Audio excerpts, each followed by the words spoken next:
এই কাজগুলো এখন করছি, তখন এটা আরো বেগবান হবে, আরো দায়িত্বশীলতার সহিত করবে এবং করতেই হবে। এটা জাতির প্রত্যাশা, সাধারণ মানুষের প্রত্যাশা। এবং যে পরিবারগুলো গুম হয়েছে, খুনের শিকার হয়েছে, তাদের আগ্রহ, তাদের চিন্তা, তাদের এই যে আকাঙ্ক্ষা এই দলের প্রতি, এটা আমরা বিএনপি পরিবারের প্রতিই থাকবে এবং বিএনপি পরিবারের দায়িত্ব হলো তাদের পাশে থাকা এবং তাদের পাশে থেকে এই কাজগুলো করে দেওয়া।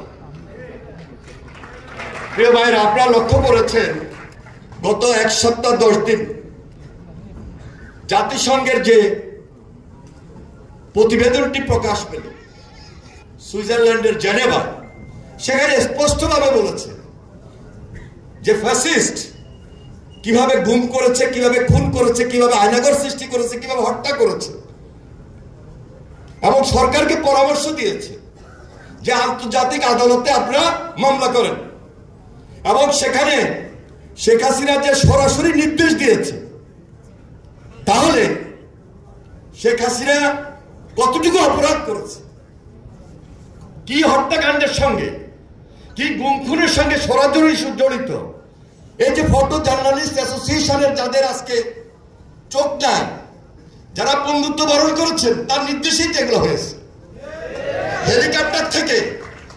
হেলিকপ্টার থেকে যে গুলিবর্ষণ করেছে, জুলাই আগস্ট যে আন্দোলন সর্বশেষ, সেখানে যে 1400-র উপরে খুনের কথা বলা হয়েছে, সরাসরি হত্যার নির্দেশ দিয়েছে। আমরা আগেও বলেছি, অনেকগুলো মিটিংয়ে বলেছি, আমি গতকালকেও বলেছি, হয়তোবা সব বিচার তারা করতে পারবেন না, কিন্তু বিচার আমাদেরকে করতে হবে। বিচার ছাড়া এই দেশে অন্য কিছু এই জাতি মেনে নেবে না। তাহলে এই আস্থাটা কার উপর, এই বিশ্বাসটা কার উপর? বিএনপির উপর এবং বিএনপির নেতা জনাব তারেক রহমানের উপর। এই কারণে এই আস্থা, এই বিশ্বাস যে বিএনপি গণমানুষের দল, বিএনপি জনগণের দল এবং বিএনপির পক্ষে এই বিচারগুলো করা সম্ভব এবং বিএনপি করবে। এই কথা আমরা আজকে বলি।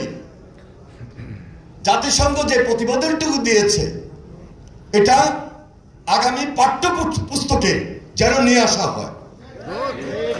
কিভাবে হত্যা হয়েছে, এই প্রতিবেদনটা তো একটা দলিল, একটা ঐতিহাসিক দলিল, এবং এই দলিল সংরক্ষিত রাখতে হবে।